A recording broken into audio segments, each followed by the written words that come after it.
자, 구약성경 1288페이지 요나서 2장의 말씀입니다. 요나서 2장은 요나의 기도문인데요. 우리 1절부터 10절까지 전체를 같이 읽도록 하겠습니다. 1절부터 같이 읽습니다. 시작.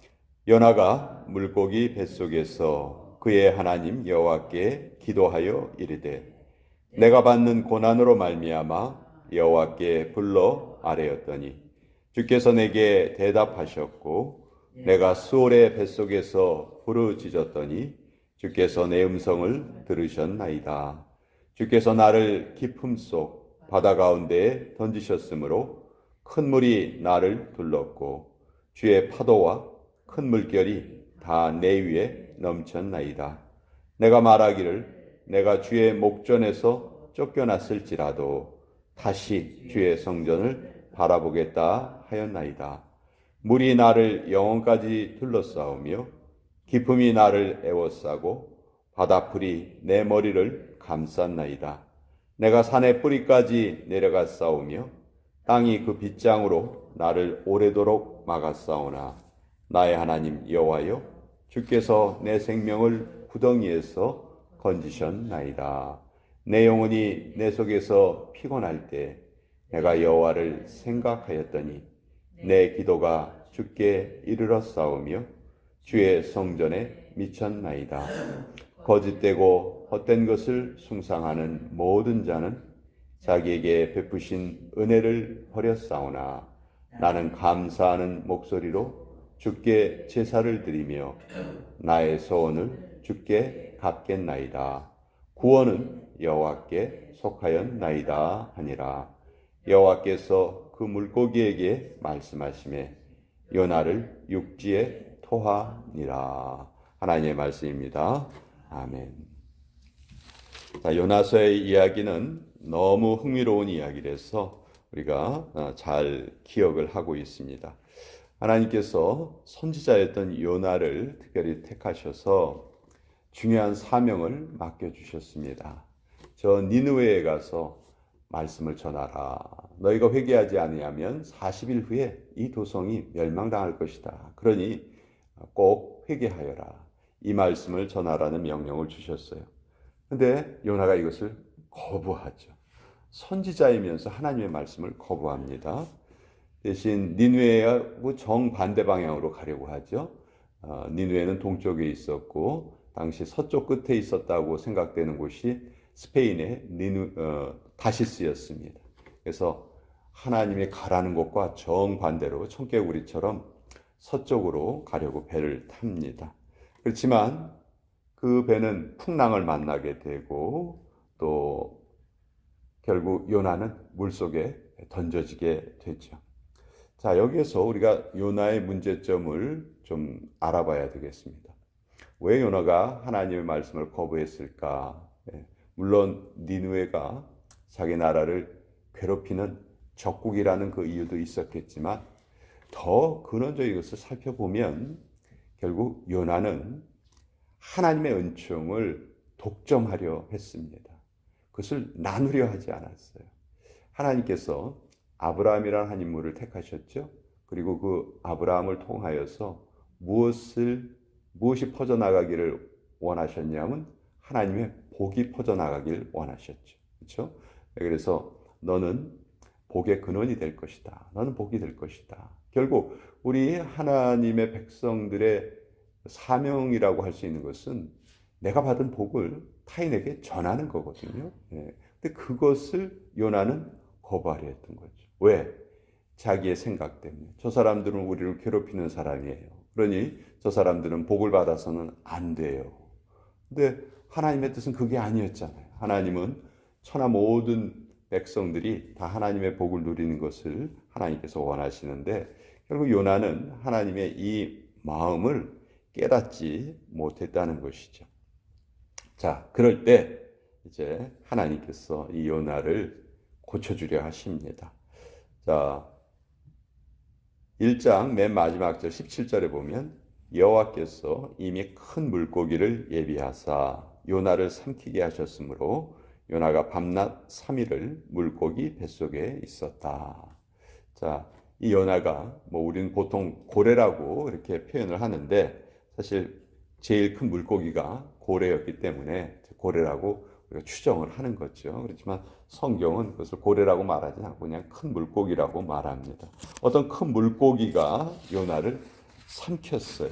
그리고 그 물고기 뱃속에서 놀랍게도 요나는 죽지 않았습니다. 죽지 않고 그 물고기 뱃속에 3일을 있게 되는데 그 3일 동안 요나가 무엇을 했느냐? 그것이 이제 2장에 잘 나타나 있는데 요나가 기도했어요. 지금 요나는 아주 극심한 고난 속에 있습니다. 한번 생각해 보세요. 바닷물은요, 한 10m 밑으로만 들어가도 빛이 제대로 전달이 안 되기 때문에 어둡다고 해요.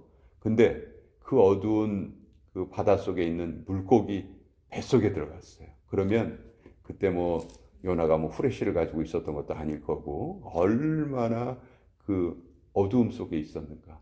이 어두움은요, 사람에게 기분이 좋지가 않아요. 우리가 밝을 때에는 참 우리가 기분이 좋아요. 밝으니까 참 좋아요. 근데 어두우면요, 나도 모르게 그 어두움에 저항을 하려고 합니다. 어두움을 두려워하는 사람들도 있고요. 근데 요나가 지금 가장 깊은 어둠 속에 갇혀져 있는 것이죠. 자, 이때 요나는 본능적으로 하나님을 찾습니다. 그리고 하나님께 기도하는데 이때 요나가 드렸던 기도는 평소에 그가 드렸던 기도하고는 전혀 다른 기도였을 거예요. 우리도 그렇죠. 갑자기 어떤 큰 목숨의 위협을 받는다든지 그렇다면은 우리가 드리는 기도는 평소의 기도하고는 달랐을 거예요. 지금 요나가 물고기 뱃속에서 기도를 합니다. 아무런 빛이 없는 어두운 곳에서 지금 기도하고 있어요. 자, 이것을 통해서 우리는 무엇을 할 수 있냐면 아무리 어두운 곳에서도 우리는 기도할 수 있다는 거죠. 기도는 장소를 초월한다는 거예요. 예수님은 십자가 위에서도 기도하셨어요. 그렇죠? 스데반은 돌에 맞아 죽으면서도 기도했어요. 다니엘은 사자굴 속에서 기도했습니다. 예레미야는 진흙구덩이 속에 갇혔는데 거기서 기도해요. 바울은 감옥에 갇혀서도 기도하죠. 자, 이런 우리 신앙인들의 모습을 보면 이 세상에 우리가 기도를 할 수 없는 장소는 없다. 기도를 할 수 없는 때도 없고 기도를 할 수 없는 장소도 없다. 언제나 어디서나 우리는 하나님께 기도할 수 있다는 것이죠. 자, 요나가 지금 고난 속에서 기도합니다. 그 고난은 요나의 기도를 평소의 기도와 다르게 했다 말씀드렸는데 사실 우리가 일부러 고난을 인생에서 찾으러 다닐 필요 없습니다. 그렇지만 잘 생각해 보면 우리 사람이란 존재는 고난을 당하지 않으면 별로 열심히 기도하지 않는 것 같아요.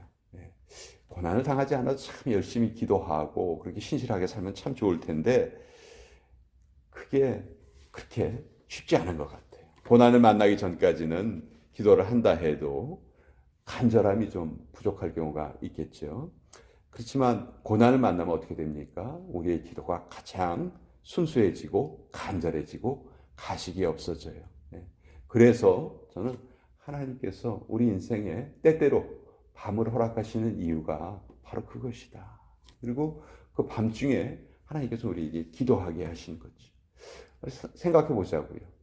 하나님의 명령을 정면으로 거역했던 요나가 만약 이런 고난 속에 갇히지 않았다면 요나의 기도가 이렇게 순수하게 간절하게 드려질 수 있었을까?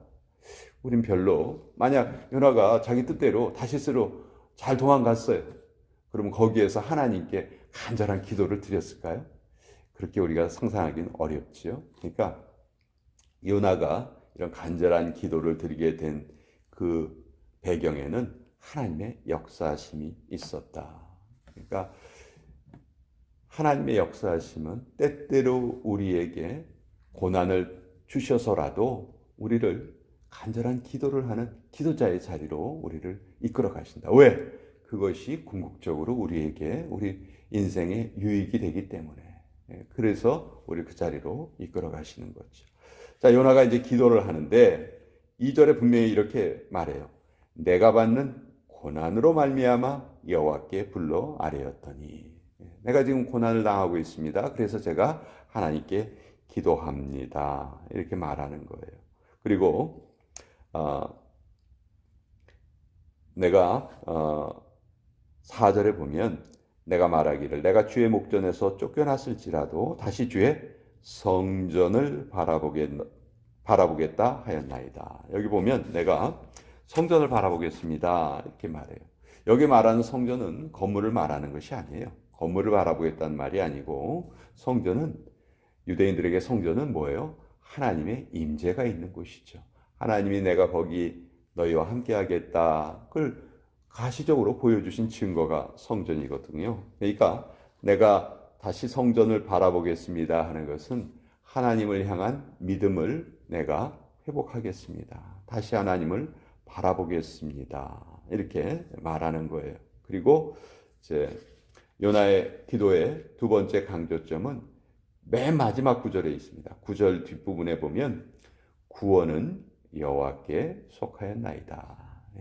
지금 요나는 하나님의 낯을 피해서 스스로 자기를 구원하려 했어요. 그래서 자기가 택한 방법이 뭐예요? 제일 멀리 떠나자. 다시스로 가버리자. 서쪽 맨 끝으로 가자. 니느웨에서 가장 먼 곳으로 가자. 그래야 내가 편하겠다. 이게 요나의 생각이죠. 이게 요나가 스스로 자기를 구원하려 했던 모습이에요. 그러나 하나님은 그 요나를 용납하지 않으시고 가장 바른 구원의 길을 보여주신 거죠. 하나님이 요나에게 보여주신 구원의 길은 하나님의 명령에 순종하는 거예요.